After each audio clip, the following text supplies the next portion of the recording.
rahmatullahi wa barakatuh, and a warm welcome to AM Inspirations. I'm your host, Jasmina Petersen. Well, of course, we are finding ourselves in another thought-provoking segment with author and life coach Zainab Achmat. She started the series a week ago, and we're into our second week of the series, looking at a variety of topics that will make us better than what we were yesterday, tools that will equip us to make sure that if we are going through any difficulty, this is how we can come out stronger on the other side. We are speaking about a very important topic today, and that is the topic of boundaries and why this is so important for us to set boundaries, whether it is with our family members, whether it is with our friends. And Zainab now joins me on the line for this. Zainab, assalamu alaikum. Wa alaikum salam, Yasmina. How are you doing? Alhamdulillah, yourself. I'm good, alhamdulillah. Shukran once again for taking out the time to be part of the program. Now, Zainab, very important, boundaries. A few things come to mind when I think about boundaries. I think about setting boundaries with family members. I think about if you are setting those boundaries, then family members or friends, they might get offensive. I think that also when it comes to setting boundaries, you need to be confident, or you need to have the courage in order to say, but hold on, I'm not comfortable with this. This is where I draw the line. And some of us, we don't know how to do that. Yet, we also don't know what it means to set boundaries. So take us through this. Shukran so much. So what is, for the listeners out there that's not sure what the boundary actually is, okay? So a boundary is actually defined as a place where your responsibility ends and another person's begins.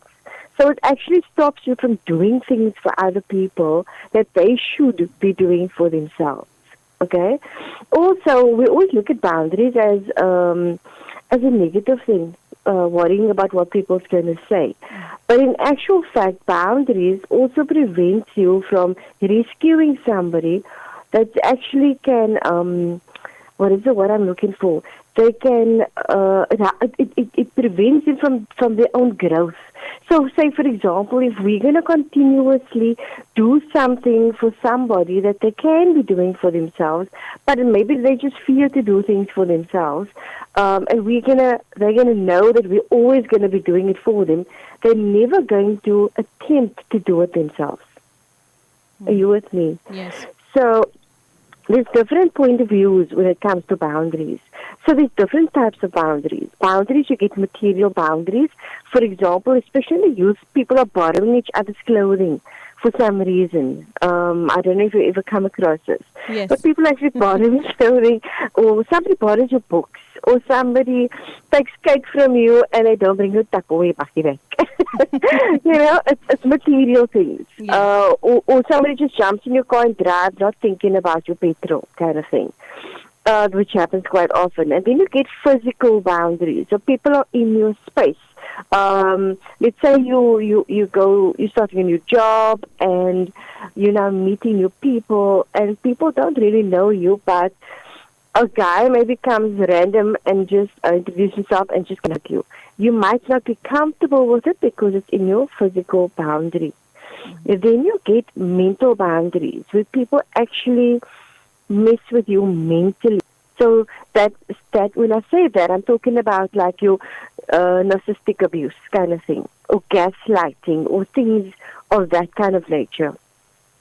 You also get emotional boundaries where, for example, the child don't want to do something, and the mother or the father would then say something to them to make them feel bad, to make them actually do what the parents want them to do, kind of thing. You get sexual boundaries, for example, when people go over and above and it becomes rape. You get spiritual boundaries where people attack you on your spiritual beliefs. So there's different types of boundaries that we can talk about today, okay? But I'm just going to talk in general, as when you're speaking to your clients, it will obviously be more specific, but today we're going to speak in general. So what does a boundary mean to you or to me? For me, it's like you teaching people how to treat you by what you allow, by what you stop, or by what you reinforce. So for some people, you can, allow a certain thing. But at some point when they're taking advantage, you're either going to stop it or you're going to allow it, let them continue. And then sometimes when you stop it, they get angry, and later on they're going to try their luck again. But you need to reinforce that boundary. So I remember yesterday you spoke about communication, okay? So when it comes to boundaries, communication is also very important. So again, it's not what you say, it's how you say it, especially when it comes to family. There's no filter. So they're going to say what they want to say anyway. So we now need to change how we say things. So instead of saying, every time you come in here, you leave your tackies in the lounge. Like, don't do that, you know? So now we need to change it. And we need to flip it. Instead of saying you, because when we say you to somebody, they automatically block and they don't listen to you further. They hear you, but they don't listen. So now we need to flip it and we say, we talk about me and my feelings. So, Jasmina, every time you come into the lounge, you take off your tackies and you move on. So, and Canela, in future, I feel that when you come in here and you take off your tackies, the dirt of the tackies is falling on my mat. So we rather when you come in, leave it on the side behind the door with the tiles. You know, it will make life a lot easier because I can just sweep it up. That kind of thing. So we talk about how we feel about what they're doing as opposed to blaming them for something. It just makes it a little bit easier to absorb for the next person. Zainab, when do you start setting boundaries, and when should you start telling yourself, looking at the situation and thinking, this is actually enough. I think I need to set this person straight, or I need to set a boundary. 100%. So let's look at unhealthy boundaries, the reasons why we need to set boundaries. So when you're going against your own personal values, okay, or your rights in order to please somebody else. So if we know, for example, we're wearing a scarf, now we're going to go with friends who's going to go to a place and they're going to say, hey, take your scarf off, man. And now you're awkward because I'm going to take off my scarf now just to please you. You know? Do we do it or don't we do it? That's an unhealthy boundary, because if that's my friend, they shouldn't be asking me to do that if they know that this is who I am and this is my values and beliefs. So also, for example, when you giving as much as you can for the sake of giving, so it's almost like you're always just giving all the time without even thinking. It just becomes a yes, okay, fine, I'll do it. People almost like from a good gesture, it becomes an expectation of you. Like today, I'm going to take your bag out of the office and take it to your room. Tomorrow, it's like, why didn't you do it? Yeah. You know? So those are the things we need to look at. For example, expecting others to fill your needs automatically. Like I said, the expectation, okay? Not speaking up when you're treated poorly. Often people just, we spoke about it the other day, we spoke about absorbing and just keeping things to ourselves, suppressing our emotions. So we need to speak up. We spoke about that. And then when we, for example, accepting advances when people are, like I said, overly friendly or come and hug you or touch you inappropriately, we need to learn to speak up. There are lots of females who are clients maybe, and they speak about, they're adults now, but when they were younger, they were maybe, and I'm not saying sexually abused, I'm talking about being touched inappropriately, but it affects them as they're older because they were awkward, didn't know how to speak, and they had to be keeping on going to either that family member or the friends, and they didn't know how to express themselves. So again, setting boundaries, we need to even teach our kids from a young age to learn to say no. So those are unhealthy signs of boundaries. So we need to really look at, if those things are affecting you, we need to really look at speaking up or setting our boundaries. So if you're looking at characteristics of healthy boundaries, let's look at the opposite of unhealthy boundaries. So we do not really, we can help people, but we mustn't own the problem. And sometimes we do that. People come with a problem to you, and instead of just listening, we own the problem and we try and fix it. Also, we mustn't feel guilty when we say no. Sometimes we really feel bad and then we say no, but then we change our mind and we say yes. So they know that going forward she's going to say no, but actually she'll do it anyway. That kind of a mentality, is going on. So now, for example, we must learn to, when we say no, as you said earlier on, Jasmina, people won't be happy with you saying no when you always used to say yes. So when they say things, don't take it personally, because they are now angry, but don't take it as a personal attack, because that is when we're going to confront each other all the time and we're going to react. So there's never a healthy reason to tolerate abuse or disrespect as well.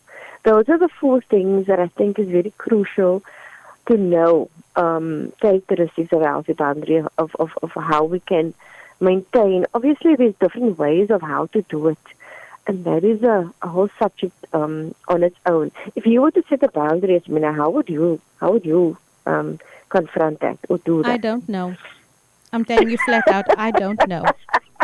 Because first of all, I'm thinking about this person's feelings. Okay. Second of all, I'm thinking about what type of relationship do I have with this person. I feel that we are different with different people. So when we are at work, we're different with our work colleagues opposed to when we are at home, when we are with our families. So maybe let's say, for example, if you have a friend or you have a colleague at work and she's like your bestie, it's easy for you to say, listen here, don't take advantage now. I'm doing this once and I'm not going to do it again. And she will understand. But then when it comes to home and when it comes to certain relatives, you can't necessarily say that, because then it becomes an issue of they taking offense and it becomes a whole thing. So then what do you do in this situation and how do you balance that out? 100%, you're on spot there. So usually when we're coming to work, we already set the boundaries by saying, because you can say, I don't mind you coming in my room, but please don't put your mug on my desk, kind of thing, my papers are here. So you're already setting that boundary, kind of thing. At home it's a different thing, because we grew up with them and they kind of molded us into the way they want us, whether it be kids or parents or siblings. And like I said, that expectation of Jasmina will always be there, is always going to be there, unless you set the boundary. So again, use your confrontation method of speaking differently, of explaining, listen, I don't mind taking your child all the time to school, however, it kind of throws me out. So is there any way you can either, I have to leave earlier, she's either going to have to leave much earlier with me, alternatively, you can have to find another way. It's a simple way of, we just need to word things differently. Does making excuses, Zainab, help? Does making excuses help? No, definitely not. Definitely not, because it's going to backfire at some point. It's going to backfire because they're going to keep on asking you, because the expectation of Jasmina is always going to do it, is always going to be there.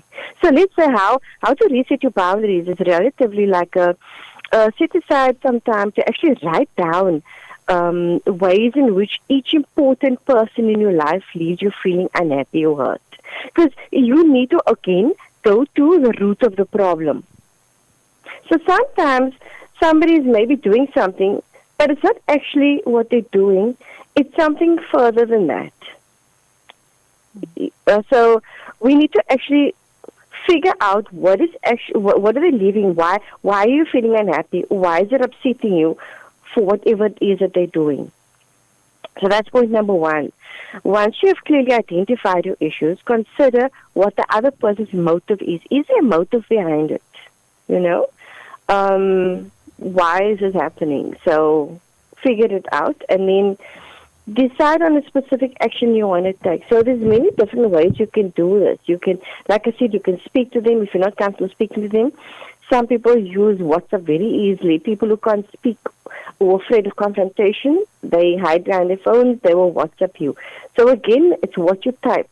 Avoid the bold letters, avoid the screaming, respond as opposed to react. That's the main thing. So we need to, like I said, the challenge is always avoid the insults. Rather, some people mask it with humor. I don't know if you ever say something, but you're laughing at the end, Yes. smiling. Yes, like, I know. I know of people that do that. I know of people that do that, yes. A lot of people do that because they want to set their boundaries, but they're actually afraid to do so, and then they mask it with humor. So that is another way that people obviously set their boundaries. So, but like I said, you need to just continue to try. Alternatively, you could, for example, list things that you'd like people to stop doing around you, like your boundary, your space, whether it be at work, whether it be at home, whether it be in the kitchen, in your room. Like don't let things lay around on the floor. Don't or clean up after you've eaten in the kitchen. Or simple things. So make those lists so that you know what. Because sometimes there can be a lot of small things that triggers you throughout the day, and then it just takes that one last person who does a silly thing to just make you explode, type of thing. So make your list, and then also you could also list 5 things that you want people to stop doing to you personally. Either be respect or how they speak to you, or how they treat you in front of other colleagues, or maybe a parent that is reprimanding you in front of your kids. There's different scenarios, You could also list things that people may no longer say to you, like in future, don't tell me I'm weak, or don't tell me I'm stupid. Or you'll never be able to achieve this, or things like that. So we need to set our boundaries, because if we are constantly trying to affirm things or manifest things in our life, we can't have people use negative words in our space, because that will stick in our subconscious mind. So there's a lot. Boundaries is not just about saying no. There's a lot more to it. Yeah, well, so that's how I feel.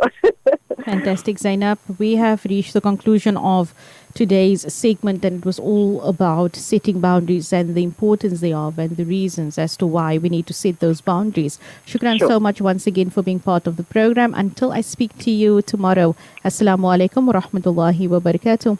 Wa alaikum salam wa rahmatullahi wa barakatuh. Well, the voice there of life coach and author Zainab Achmat speaking to us about the importance of setting boundaries in our life. And I hope that each and everyone can take heed of what Zainab has mentioned when it comes to setting those boundaries. On that note, we head out for ads, and once we return, we'll continue. Stay with us.